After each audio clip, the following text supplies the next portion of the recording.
Hello students, good morning to all of you. बच्चों, हम लोगों ने पिछले वीडियो में रिलेशन की डिफिनीशन और रिलेशन कैसे बनाते हैं और किसका सबसेट होगा, मतलब सेट ए और सेट ए का सेट बी से रिलेशन है तो ए क्लास बी का सबसेट होगा रिलेशन। अगर सेट बी सेट ए का से संबंधित होगा तो बी क्लास ए का सबसेट होगा रिलेशन। ये सब बातों पर हमने डिस्कशन किया था। और प्रांत, परिसर और सह प्रांत को जो हम लोग प्रांत, परिसर और सह प्रांत, इन तीनों टॉपिक्स पे हम लोगों ने डिस्कशन किया था। और आर्डर पेयर में या रिलेशन में, जो आर्डर पेयर के फॉर्म में होता है उसका फर्स्ट कंपोनेंट डोमेन होता है, सेकंड कंपोनेंट जो होता है वो रेंज होता है, और जो ए क्लास बी का अगर सबसेट है रिलेशन, बी में जितने भी एलिमेंट होंगे वो क्या होंगे, कोडोमेन के एलिमेंट होंगे, जैसा मैंने बताया था। इस वीडियो में हम लोग जो है टोटल नंबर ऑफ रिलेशन और total number of order pair find करना सीखेंगे। जैसे मान लो टोटल नंबर ऑफ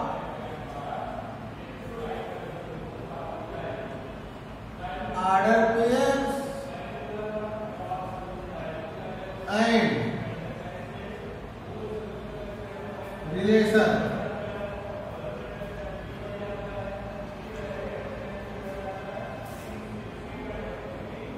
कुल क्रमित युग्मों की संख्या तथा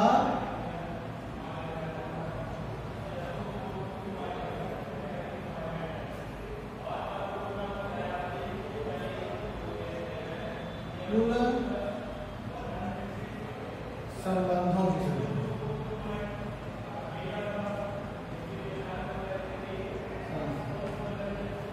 कुल क्रमित युग्मों की संख्या, कुल क्रमित युग्मों की संख्या ना, कुल क्रमित युग्मों की संख्या और कुल संबंधों की संख्या कैसे निकालते हैं।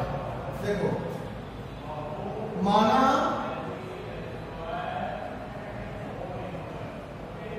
समुच्चय ए में पी अवयव है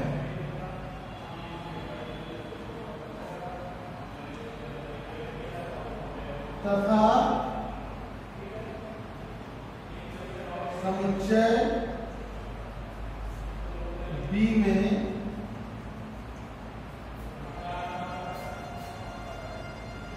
कुल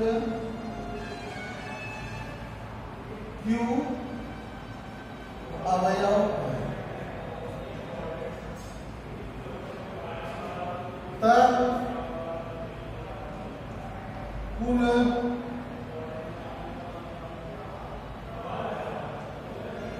क्रमिक युग्मों की संख्या equal to P into Q, P into Q. अगर इसमें 3 एलिमेंट है 1 2 3 और इसमें सब कुछ कर लो 2 एलिमेंट है एक्स और वाई बी सेट में, तो 3 इंटू 2 कितना हो जाएगा 6। कुल क्रमित युग्मों की संख्या क्या होगी 6 होगी ना। वैसे ही हमने ये बता दिया कि सेट ए में पी अवयव है और सेट बी में क्यू अवयव है। मतलब यहाँ पी क्या बता रहे हैं, कितने अवयव है उस सेट में, 1 2 3 ऐसे काउंट करोगे तो कामा करके रखते हैं अवयव, वही काउंट करोगे।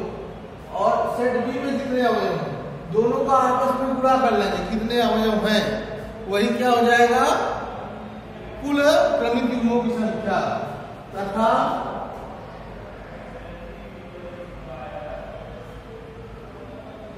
कुल संबंधों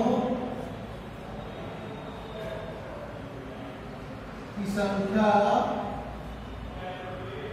2 power p into Q. Example के लिए देखो बच्चों, फॉर एग्जाम्पल देखो कोई सेट ए है, इसमें एलिमेंट है 1 2 5 और सेट बी में एलिमेंट है 6 और 7। बच्चों सेट ए में कितने एलिमेंट हैं 3 और सेट बी में 2 एलिमेंट हैं। तो ए क्लास बी में कुल अवयवों की संख्या, तो ए क्लास बी या बी क्लास ए में कुल अवयवों की संख्या। देखो बच्चों इसमें कितने एलिमेंट हैं, या आप ए मतलब कितने एलिमेंट हैं, इसमें 3 और इसमें 2, दोनों मल्टीप्लाई कर दो, कितना हो जाएगा कुल अवयवों की संख्या 3 into 2 equal to 6। कुल अवयवों की नहीं बच्चों, कुल क्रमिक युग्मों की संख्या होगी, में कुल क्रमिक युग्मों की संख्या, कुल क्रमिक युग्मों की संख्या ये हो जाएगा। बात समझ में आ गई। अब बात करते हैं हम कुल संबंधों की संख्या। कुल संबंधों की संख्या, देखो बच्चों यहाँ फॉर्मूला मैंने लिखा है 2 की पावर p into q, मतलब a में कितने एलिमेंट हैं p था और b में q एलिमेंट, 2 की पावर p into q था। यहाँ a में कितने एलिमेंट हैं 3 और b में 2, तो 3 2 जा 6, 2 की पावर 3 into 2 इट मींस 2 की पावर 6, ये हो जाएगा 64। कुल संबंधों की संख्या कितनी हो जाएगी 64। क्लियर हो गया बच्चों। ऐसे क्वेश्चंस पूछे जा सकते हैं ऑब्जेक्टिव में कि ए में कोई सेट है उसमें इतने एलिमेंट हैं और सेट बी में कुछ एलिमेंट दिए गए हैं, कहेगा कि ए क्लास बी या बी क्लास ए में कुल order pair, total order pair, total number of order pair कितने होंगे, तो दोनों नंबर जो जितने भी एलिमेंट हैं दोनों मल्टीप्लाई कर लो। अगर मान लो उसमें 10 एलिमेंट हैं उसमें 6 एलिमेंट हैं तो 10 into 6 कुल 60 ऑर्डर पेयर होंगे। ऐसे पी है और क्यू है तो पी into क्यू जो आएगा उतने ऑर्डर पेयर हो जाएंगे। बात तो समझ में आ गई होगी। अब हम बात करते हैं कुल संबंधों की संख्या। तो जितना क्रमिक युग्मों की संख्या आएगी, जो क्रमिक युग्मों की संख्या आएगी वही 2 की पावर कुल क्रमिक युग्मों की संख्या कर दो। मतलब जैसे देखो इसमें 3 एलिमेंट ए में था और बी में 2 एलिमेंट, तो 2 की पावर 3 into 2 कर दीजिए। ये 2 की पावर दी होगा, मतलब कुछ भी हो, कोई भी रिलेशन हो, 2 का पावर जितने एलिमेंट होंगे दोनों आपस में मल्टीप्लाई कर लो उतना हो जाएगा 2 का पावर। बात समझ में आ गई ना। तो 2 का पावर 6 हो जाएगा 64। तो बच्चों ये बहुत ही इंपॉर्टेंट टॉपिक है कि कोई सेट में एलिमेंट दिए गए हैं, कोई 2 सेट है उसमें एलिमेंट दिए गए हैं और फाइनाइट एलिमेंट हो मतलब परिमित समुच्चय हो, तो दोनों काउंट कर लो कितने एलिमेंट हैं। अगर उसमें मान लो काउंट कर लिए 6 एलिमेंट हैं, एक में 5 हैं दूसरे सेट में, कुल हो जाएगा 6 5 30। Total number of order pair कितना हो जाएगा 30। लेकिन अगर बात करें संबंधों की संख्या तो 2 का पावर 30 होगा, 30 होगा। It's okay. अब आगे चलते हैं हम लोग, इसको नोट कर लीजिए, बहुत ही इंपॉर्टेंट पॉइंट है।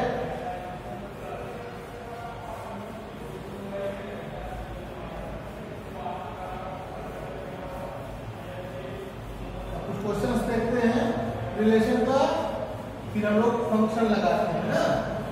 फंक्शन क्या है, पहले रिलेशन 2-4 क्वेश्चन देख लेते हैं। और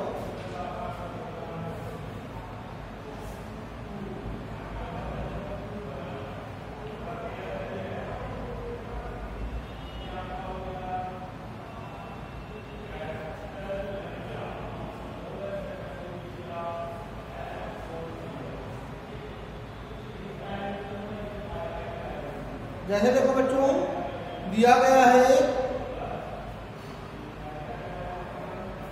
क्वेश्चन है कि लेट I इक्वल टू, ये रिलेशन है x comma y such that x plus 3y equal to 12 है, और x कहाँ बिलोंग कर रहा है? नेचुरल नंबर में, और y कहाँ बिलोंग कर रहा है? Natural number. ओके, ये है ना। तो हमको फाइंड करना है write relation in roster form and domain और रेंज फाइंड करने का है, डोमेन एंड रेंज। इसका हो जाएगा पहला question, find relation R is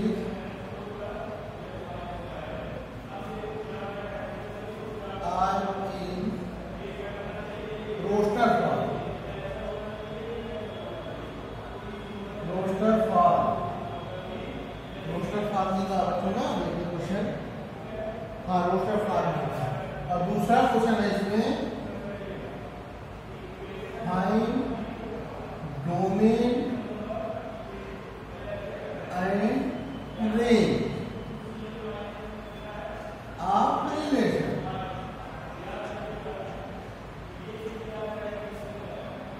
चलो बच्चों, तो हम रिलेशन बनाते हैं और उसके बाद जो है डोमेन रेंज फाइंड करते हैं। रोस्टर फॉर्म मतलब डाटा के फॉर्म में, वर्ड के फॉर्म में नहीं। दो फॉर्म होते हैं ना, रोस्टर और सेट बिल्डर। देखो आर जो है x comma y, जो आर का रिलेशन है x comma y तक है, x plus 3y equal to 12, जहां x और y क्या है? प्राकृतिक संख्याओं का समुच्चय है। x क्या है? प्राकृतिक संख्याओं का समुच्चय है, और y भी क्या है? प्राकृतिक संख्याओं का समुच्चय है। तो प्राकृतिक संख्याएं होती क्या क्या है? 1 से लेकर नेचुरल नंबर क्या होता है? नेचुरल नंबर उसी प्राकृतिक संख्या बोलते हैं ना। नेचुरल नंबर होता है 1 2 3 डॉट डॉट डॉट ऐसे होते हैं, बट हमको ये केस सेटिस्फाई कराना है। चलो देखते हैं, x plus 3y मतलब हमको निगेटिव तो रखना नहीं, क्योंकि नेचुरल नंबर, नेचुरल में निगेटिव आएगा नहीं, और इंटीजर भी रखना है, क्योंकि प्राकृतिक संख्याएं केवल पूर्णांक होती है और वो भी धनात्मक होती है। तो x plus 3y equal to 12 चाहिए हमको। तो x को अगर हम 1 रखेंगे, सपोज कर लो 1 रखें, इसको 11 आना चाहिए, तो 3 इंटू कुछ करोगे 11 आएगा? नहीं आएगा। बात समझ में आई? अगर इसको 2 रखो तब भी 10 नहीं आएगा। ये 2 रखोगे, इसको 2 रखो, ये कितना होना चाहिए? 10, तभी तो 2 प्लस कितना होगा? ये 10 12 आएगा। चलो 3 रखते हैं, 3, और इसको कितना रखते हैं? ये कितना होना चाहिए? 9। तो 3 इंटू 3 करते हैं, मतलब y को कितना रखते हैं? 3 रखते हैं। देखो बच्चों, अगर 2 कामा 3 रखो, यहाँ 2 रख दो, यहाँ 3 रख दो, तो 2 प्लस 3 इंटू 2 कितना हो जाएगा? 3 इंटू 3 9 प्लस 3 प्लस 3 इंटू 3 ये आ जाएगा 12। अगर तुम इसको बच्चों 4 रखें तो ये 8, 3 जो है 3 इंटू है, तो कुछ जब भी होगा 3 का मल्टीपल होगा। ये 3 हो सकता है, 6 हो सकता है, ये 9 हो सकता है, 12 भी हो सकता है। अगर मान लो इसको हम 6 रखना चाहें, तो इस 6 रखने के बाद कितना रखेंगे? 2, तो ये 6 हो जाएगा। 6 प्लस 6 कितना आ जाएगा? 6 कामा 2। इसको हम 3 रखें, इसको हम 3 रखें, मतलब y को कम रखते हैं। तो बच्चों क्लियर है कि नहीं? कुछ भी रखो, एक पहला वाला x को डिनोट करेगा, दूसरा वाला y को। अगर यहाँ बात रख देगा तो 0 रखना पड़ेगा। x को 0 रखेंगे तो क्या 0 प्राकृतिक संख्या है? नहीं है। जीरो प्राकृतिक संख्या नहीं है, इसलिए ये वाला नहीं होगा। और 3 से कम नहीं कर सकते हो, 12 से ज्यादा नहीं कर सकते हो इसको, क्योंकि निगेटिव नंबर लेना नहीं है हमको, और दोनों का सम हमको 12 ही चाहिए, इतने ही आर्डर है पॉसिबल है। ये हमारा रिलेशन हो गया दूसरे पार्ट में, और जो पहला हमारा कंपोनेंट होगा ये, अब ये डोमेन ऑफ रिलेशन जो है हो जाएगा 3, 6, 9।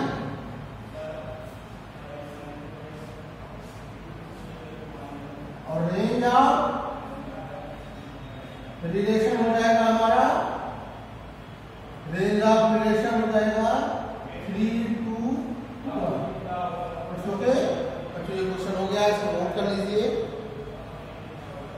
मतलब ऐसी वैल्यू रखनी है जिसका x प्लस y करने पर 12 ही आए, और उसमें x और y के यहाँ नेचुरल मतलब धनात्मक हो और प्लस प्राकृतिक हो। तो इसी में रखो, प्राकृतिक होने का मतलब 1 से कम हो नहीं सकता और ज्यादा ले नहीं सकते 12 से, क्योंकि हमको सम ही पर नहीं चाहिए। अगर इसको तो 0 होना चाहिए, 3 into 0 करोगे मतलब y 0 रखो, 0 भी तो नहीं होता। जो भी कुछ रखोगे 1 से लेकर 12 तक ही रखोगे, यही पॉसिबल है, इतने ही केस पॉसिबल है।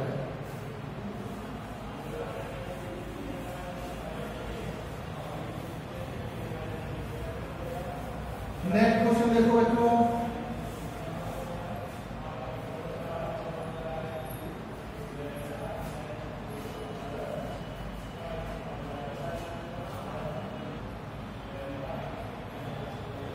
नेक्स्ट क्वेश्चन क्या कह रहा है देखो,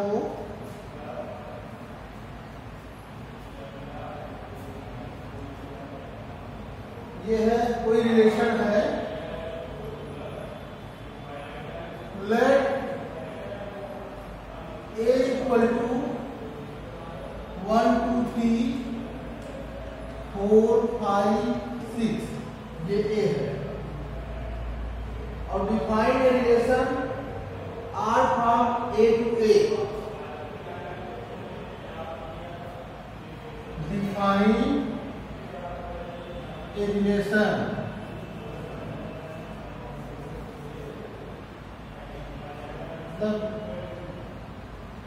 define a relation from set A to A, मतलब A का सेट A से ही रिलेशन बनाना है, और जो रिलेशन है वो दिया गया है। क्या दिया रिलेशन? रिलेशन दिया गया है x, y, y equal to x plus 1, x, y, और यहाँ पर सर्च that y equal to x plus 1, यही है। इसमें भी हम क्या फाइंड करना, find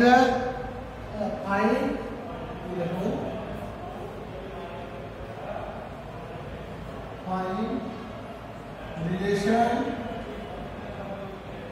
R in roster form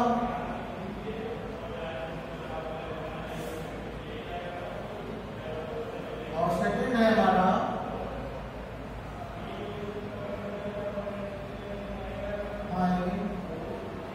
domain and range. मतलब ये क्या है, प्रांत, और ये परिसर है ना, यही फाइंड करना है।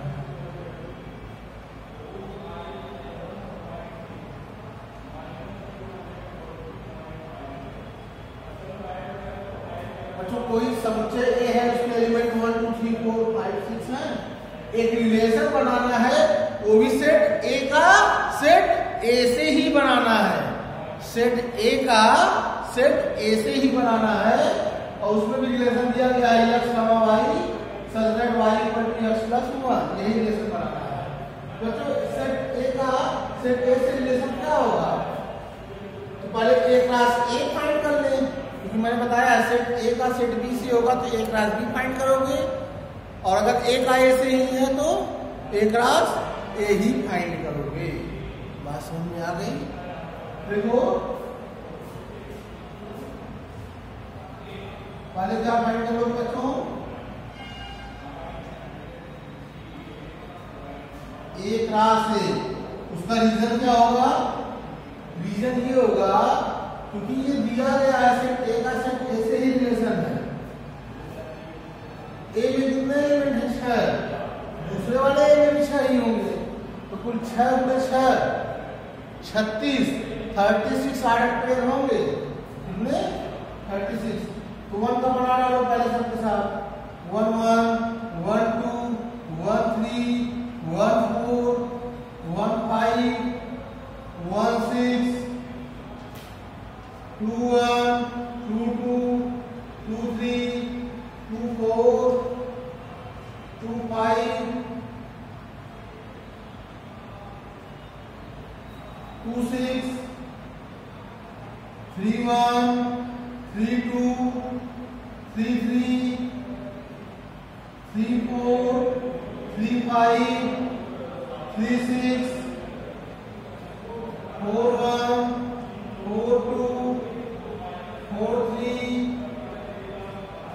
4 4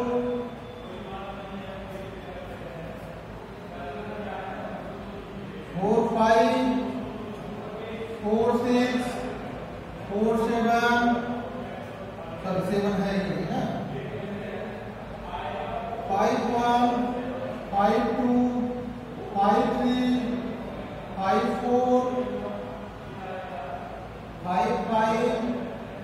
देखो इसको डायरेक्ट नहीं कर सकते, लेकिन समझाने के लिए सब बना रहे हैं, इससे समझ में आएगा। क्योंकि जितना ये क्लास ए होगा इसके बाहर कोई रिलेशन नहीं जाएगा, क्योंकि ये क्लास ए का ही सबसेट होगा। उससे भी कहा है रिलेशन का जो रिलेशन है वो सिर्फ ए का सेट ए से ही है, इसलिए ए क्लास ए का सबसेट होगा रिलेशन। ए क्लास ए का क्या होगा? समुच्चय होगा। बात समझ में आ गई ना? इसीलिए मैं सब बना दे रहा हूँ, बट कोई जरूरी नहीं सब बनाओ, तो मैं समझाने के लिए बता रहा हूँ। देखो इतने बने, कुल 36 बने होंगे, कोई छोटा भी होगा तो मैं जाओ कुल 36 होने चाहिए। 6 उसमें ए में, दूसरे वाले में वही ए तब भी है, ए क्लास से 6 उसमें 6 उसमें। हमने बताया है P × Q वाले फार्मूले से कुल 36 हो जाएंगे। 36 आर्डर क्लियर होने चाहिए। चलो देखो रिलेशन इसमें से कौन सा होगा? y = x + 1, मतलब y जो होगा हमेशा वो a हमेशा x से ज्यादा होगा, यही रिलेशन बनाना है। मतलब अगर x को 1 रखो तो y कितना हो जाएगा? 1 रखने पर ये 2 हो जाएगा। x को 1 रखो तो y 2 हो जाएगा। x को 2 रखोगे तो y 3 हो जाएगा। x को 3 रखोगे तो y 4 हो जाएगा। x को 4 रखोगे तो y 5 रखोगे तो 6 और 6 रखोगे तो 7 है ही नहीं, इसमें 7 नहीं है तो 6 रखने पर 7 आएगा। ये आर्डर पेयर नहीं आएगा इसमें, क्योंकि देखो इसमें 7 वाला कहीं नहीं है। तो देखो कुल ए क्लास ए में 36 थे, जिसमें से रिलेशन में बस इतना ही मोड होगा, मतलब इतना ही रहेगा। कितने एलिमेंट, कितने आर्डर पेयर हैं? 1 2 3 4 5, कुल 5 ही है जो हमारा रिलेशन बनाएगा ना। उसमें भी देखो जो ये R है ये है। अब डोमेन क्या हो जाएगा? डोमेन R अगर बात करें तो जो पहला वाला 1 2 3 4 5 1 2 3 4 5 हो जाएगा। अब बात करें रेंज की तो 2 3 4 5 6 हो जाएगा। यहां मैं लिख दे रहा हूं रेंज ऑफ रिलेशन। आपका तो यहाँ रिलेशन होगा। दूसरा वाला देखो कितना भी रिलेशन में जो कोऑर्डिनेट ग्रुप में आया है दूसरा वाला 2 3 4 5 6। ओके, ये हमारा रेंज हो गया वो, और ये डोमेन हो गया, और ये रिलेशन हो गया। और कुल रिलेशन इसी में लाई गए। 36 बने थे, 36 इसी में से ही रिलेशन हमारा होगा ना बच्चों। ये हो गया हमारा क्वेश्चन। फिर नेक्स्ट क्वेश्चन देखते हैं। नेक्स्ट क्वेश्चन,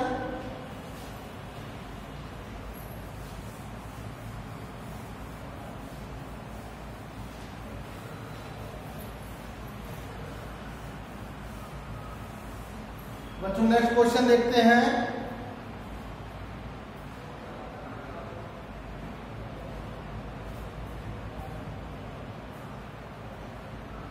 जो हमारा नेक्स्ट क्वेश्चन है देख लेते हैं, उसमें भी रिलेशन का ही है। देखो ये क्वेश्चन है हमारा,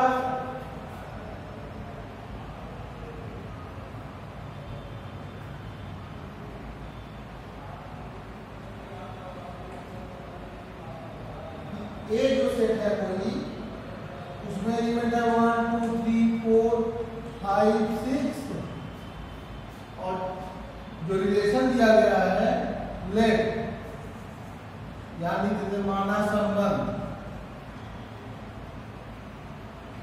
ये सेट ए दिया गया था, जो संबंध आर है वो क्या है, ए कामा बी, और such that A and B दोनों कहाँ बिलोंग कर रहे हैं, ए में ही बिलोंग कर रहे हैं, मतलब ए और बी कहाँ के एलिमेंट है, सेट ए के एलिमेंट है, and A divides B. Relation क्या हमारा, यही कंडीशन माने रखता है, ए डिवाइड्स बी।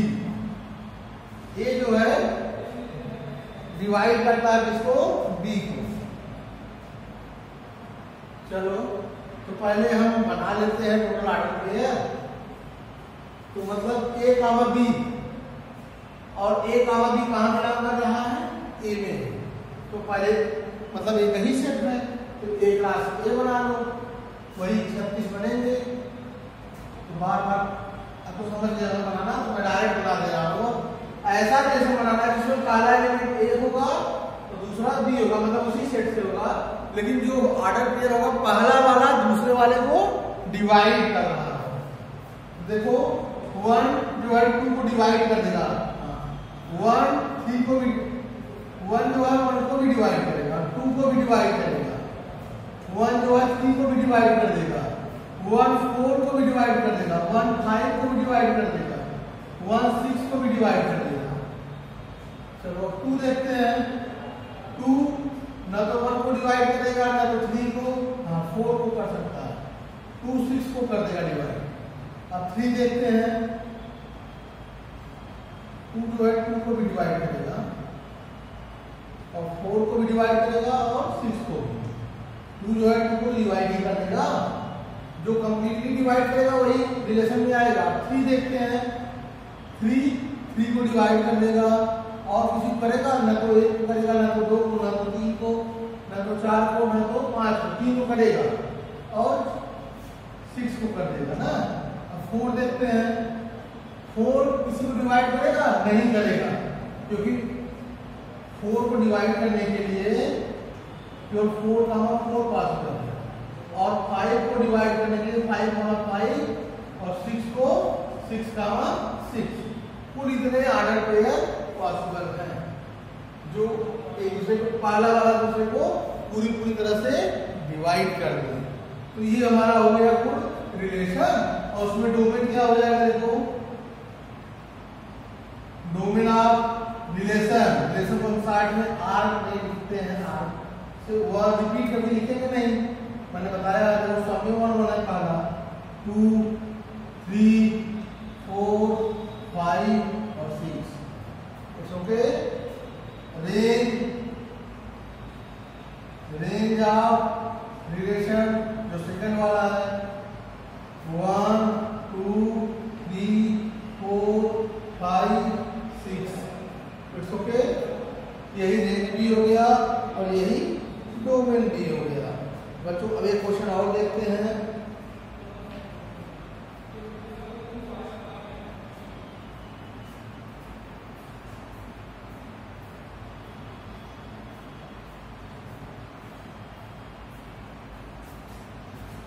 ये क्वेश्चन और देख लेते हैं हम लोग। नेक्स्ट क्वेश्चन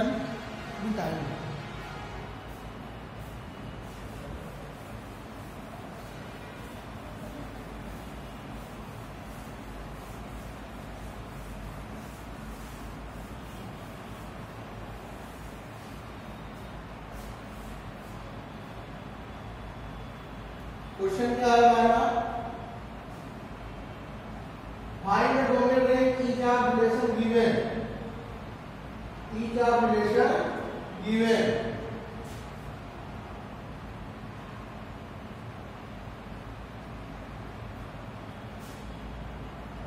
क्वेश्चन है हमारा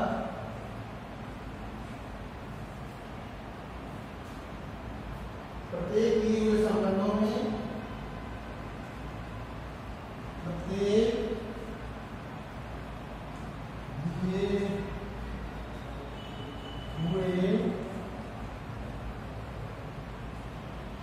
संबंधों में प्रांत और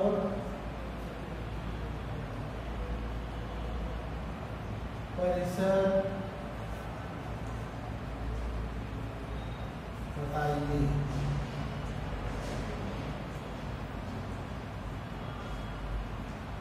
क्या है देखो,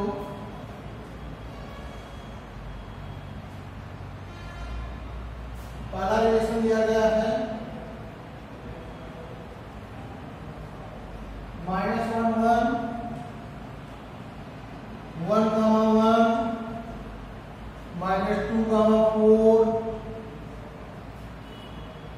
2 4 3 9, ये हमारा रिलेशन दिया गया है। चलो इसको सॉल्व कर लेते हैं।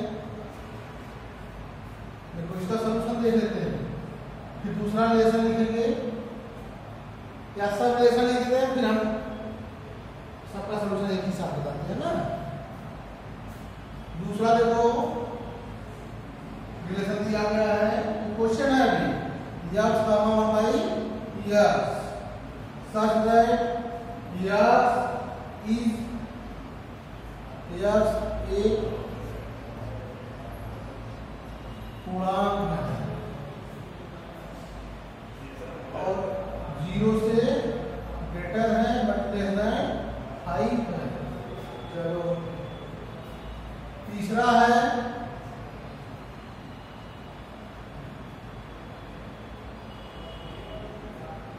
r equal to x, y such that x plus 2y equal to 8, x plus 2y equal to 8 and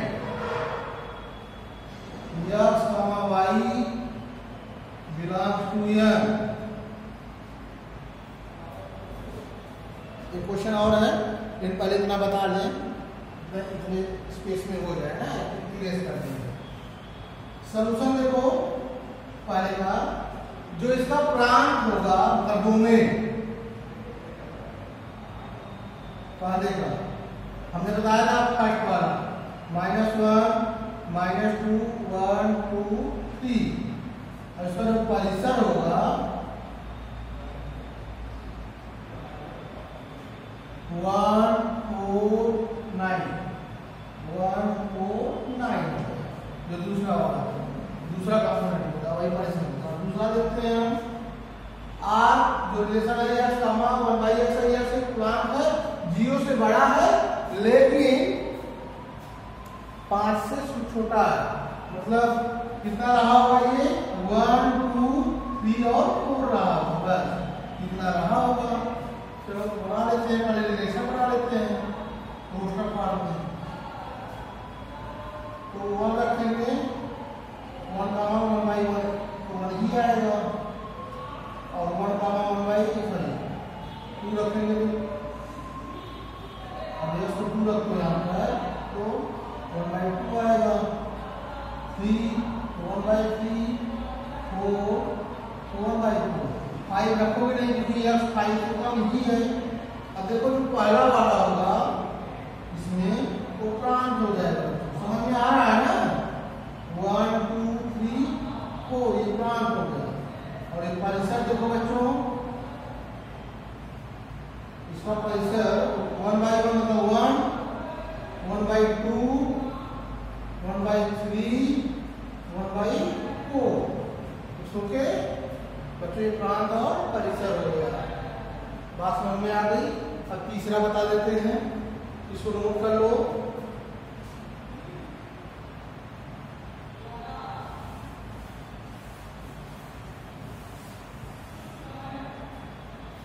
तीसरे का सॉल्यूशन बच्चों को यहाँ बताते हैं, यही बता देना इसका सॉल्यूशन। यक्स वाई, यक्स कहाँ मिलान कर रहा है, नेचुरल नंबर, मतलब एक से शुरू होगा और नेचुरल नंबर अनंत होते हैं, काउंट करते जाओ, लेकिन x plus 2y equal to 8 ही आना चाहिए। तो चलो पहले हम रिलेशन बनाने का 1 रखते हैं, 7 होना चाहिए, जो कि संभव नहीं है, 2 का मल्टीपल नहीं है। ये 2 हो सकता है और 4 हो सकता है, 6 हो सकता है बस, क्योंकि 8 का तो 0 होगा नहीं। यक्स और वाई प्राकृतिक संख्या है, 0 तो रख नहीं सकते, ना तो यक्स को ना तो वाई को। इसको 2 रख सकते हैं, अगर 1 रखेंगे वाई को 1 रख दो, 2 हो जाएगा, ये 6 हो जाएगा। वाई को 2 रख दोगे तो 4 और ये भी 4 हो जाएगा। 3 रखोगे तो ये 6 हो जाएगा, ये 2 हो जाएगा। जिसको 4 रखोगे तो 8 हो जाएगा, ये 0 तो होगा नहीं।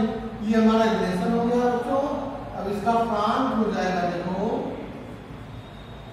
6 4 2, इसको अलग कर लेना, 2 4 6 लिखना। और परिसर जो रेंज होता है 1 4 6 हो गया। बच्चों आप लोगों को रिलेशन बनाना और उसमें से रिलेशन को हम जो है उसका रेंज और डोमेन फाइंड करना आप लोग अच्छे से सीख गए होंगे। इस पर बेट जब आप लोग अच्छे से सब क्वेश्चन एनसीईआरटी का सेकंड एक्सरसाइज लगा डालिए, और जो क्वेश्चंस आपको डाउट्स हो तो उस पर हम एक डाउट्स वीडियो अलग से अपलोड कर देंगे ना। इट्स ओके बच्चों, आज क्लास में बस इतना है। That's all.